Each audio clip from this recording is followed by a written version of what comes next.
అందరికీ నమస్కారం అండి. పితృపక్షం రోజులు లేదా మహాలయ పక్షం రోజులు. ఈ రోజులలో బ్రాహ్మణునికి స్వయంపాక దానం ఎందుకు ఇవ్వాలి, ఏమివ్వాలి, ఇవ్వటం వల్ల కలిగే ఫలితాలేమిటి, అవన్నీ ఈ వీడియోలో చూద్దామండి. చూస్తున్నారు కదా, ఈ ఐటమ్స్ అన్నీ నేను వీడియోలో చూపిస్తున్నవన్నీ బ్రాహ్మణునికి స్వయంపాక దానం ఇవ్వాల్సి ఉంటుందండి. స్వయంపాక దానాన్ని ఎలా ఇవ్వాలి అంటే, బ్రాహ్మణుని ఇంటికి పిలిచి కాళ్ళు కడిగి ఇవ్వాల్సి ఉంటుందండి. అట్లా ఇంటికి పిలుచుకొని ఇవ్వగలిగే అవకాశం లేనివారు ఏదైనా దగ్గరలో ఉన్న గుడికి వెళ్ళి బ్రాహ్మణునికి ఇస్తే మంచి జరుగుతుందండి. అయితే ఏ ఏ వస్తువులు ఇవ్వాలి, ఏ వస్తువులు ఇవ్వకూడదు, ఇవన్నీ కూడా వీడియోలో చెప్పుకుందామండి. ఇవ్వటం వల్ల కలిగే ఫలితాలని కూడా మీకు చెప్తాను. స్వయంపాక దానం ఈ రోజులలో ఇచ్చినట్లయితే గనక పితృపక్షం రోజులలో ఎంత మేలు జరుగుతుందో, పితృదేవతలు సంతోషపడి మనల్ని ఆశీర్వదిస్తారండి. ఇప్పుడు స్వయంపాక దానం లేదా మోయినిలో ఏ వస్తువులు ఇయ్యాలో చూద్దాము. బియ్యం అండి, ఇంకా గోధుమ పిండి. బ్రాహ్మణునికి ఆవుకి గోధుమ పిండి ఇచ్చిన దాన ఫలితాన్ని చెప్పటం మాటల్లో శక్యం కాదండి. తప్పకుండా గోధుమ పిండిని కూడా ఇవ్వండి. ఇంకపోతే కందిపప్పు కానీ లేదా పెసరపప్పు కానీ, ఈ రెండిట్లో ఏదైనా ఒకటి ఇవ్వచ్చు లేదా రెండు కూడా ఇవ్వచ్చండి. కందిపప్పు, పెసరపప్పు ఈ రెండింటిని కూడా మనం స్వయం పాకంలో ఇవ్వాల్సి ఉంటుంది. పితృపక్షం రోజుల్లో ఏ రోజైనా ఈ దానాలు ఇవ్వచ్చు. మినపగుళ్ళు కానీ లేదా మినపప్పు, బద్దపప్పు అయినా ఇవ్వచ్చండి. గారెలు చేసుకోమని లేదా తిరగమూతల్లోకి. ఇంకపోతే నూనె అండి, నూనె కూడా తప్పకుండా ఇవ్వాల్సి ఉంటుంది. చాలా మంది నూనెను ఇవ్వరు. ఇలా ప్యాకెట్ లాగా ఒక నూనె ప్యాకెట్ని కూడా ఇవ్వండి. గారెలు వండుకోవాలంటే నూనె కావాలి, కూర చేయాలంటే నూనె కావాలి, తిరగమూతకు కూడా కావాలి కదండి. ఇంకా ఉప్పు కారాలని కూడా ఇవ్వాల్సి ఉంటుందండి. పసుపుని, వీటిని ఎందుకు ఇస్తున్నామో కూడా చెప్తాను నేనైతే మీకు. ఇంకా చింతపండును కూడా ఇవ్వాలండి.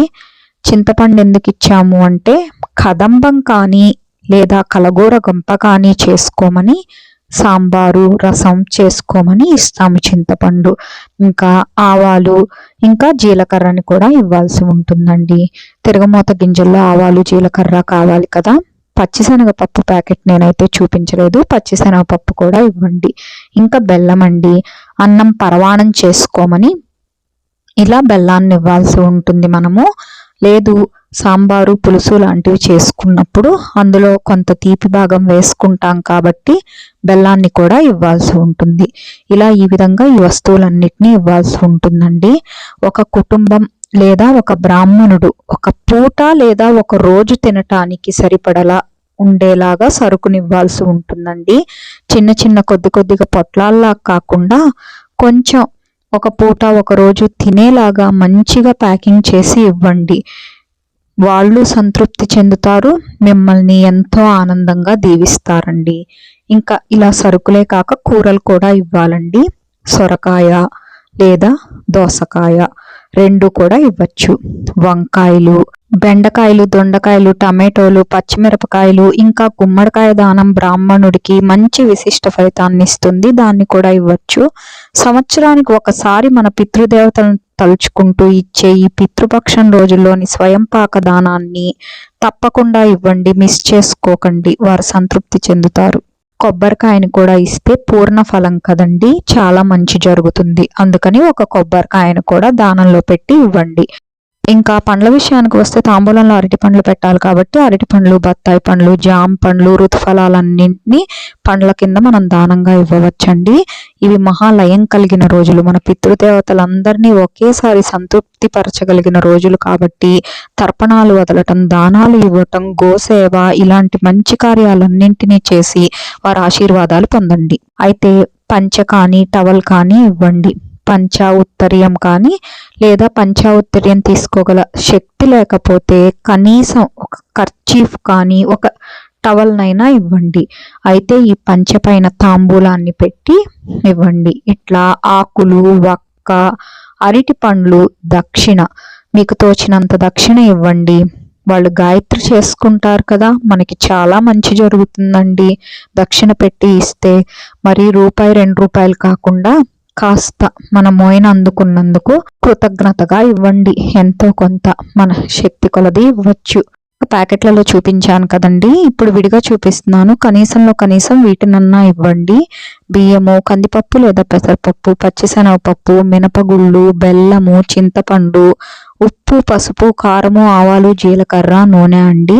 ఎందుకంటే ఒక కుటుంబము కనీసం అన్నం పప్పు అన్నా తినగలిగేలా, లేదా కదమ్మం చేసుకొని తినగలిగేలాగా, సాంబార్ కానీ పులుసు కానీ పెట్టుకోగలిగేలా, లేదా కనీసం పరవాణం వండుకునేలాగా బియ్యము బెల్లము అయినా ఇవ్వచ్చు, నేతిని. ఇట్లా ఏదో ఒకటి వాళ్ళు చేసుకోగలిగేలాగా ఒక పూట కానీ లేదా ఒక రోజు కానీ ఒక బ్రాహ్మణుడు కానీ వారి కుటుంబం కానీ తినగలిగేలాగా ఇవ్వండి. కూరలు ఏవో ఒకటి 2 రకాలు ఇవ్వచ్చు. తాంబూలం పెట్టి ఇవ్వండి, దక్షిణ పెట్టి. కనీసంలో కనీసమన్నా ఇచ్చినట్లయితే గనక బ్రాహ్మణుడు సంతృప్తి చెంది మనల్ని దీవిస్తారండి. బ్రాహ్మణుల దీవెనల వల్ల పితృదేవతలు సంతోషపడి మన వంశాన్ని అభివృద్ధి చెందినట్లుగా దీవిస్తారండి.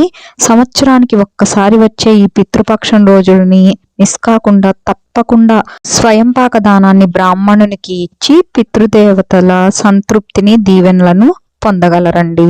వంశంలో ఎవరికైనా పిల్లలు లేకపోవటం, లేదా పెళ్ళిళ్ళు కాకపోవటం, ఉద్యోగాలు రాక సెటిల్ అవ్వకపోవటం లాంటివి అవుతుంటే తప్పకుండా ఈ పితృపక్షం రోజుల్లో సంకష్టహర చతుర్థి లేదా ఏకాదశి లేదా మహాలయ అమావాస్య రోజునైనా సరే ఈ స్వయంపాక దానాలు ఇవ్వటం లేదా పితృదేవతలకి తర్పణాలు వదలటం లాంటివి చేసినట్లయితే కనుక మంచి ఫలితాలు అనేవి ఉంటాయండి. వంశం అభివృద్ధి చెందుతుంది. అందరూ చీకు చికాకులు లేకుండా శాంతిగా మనశ్శాంతిగా ఉంటారండి.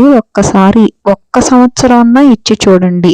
పైనుంచి మన పితృదేవతలు ఎదురు చూస్తూ ఉంటారు. మా వంశంలో ఏ ఒక్కరైనా ఇస్తారా, మా గురించి తలుచుకుంటారా, మమ్మల్ని సంతృప్తి పరుస్తారా అని. పైగా ఈ భాద్రపద మాసంలో ముహూర్తాలు ఉండవు. బ్రాహ్మణులు చాలా మంది ఇబ్బంది పడుతూ ఉంటారు కాబట్టి వారికి దానం ఇవ్వటం అనేది మంచి ఫలితాన్ని ఇస్తుంది. సర్వే జన సుఖినో భవంతు.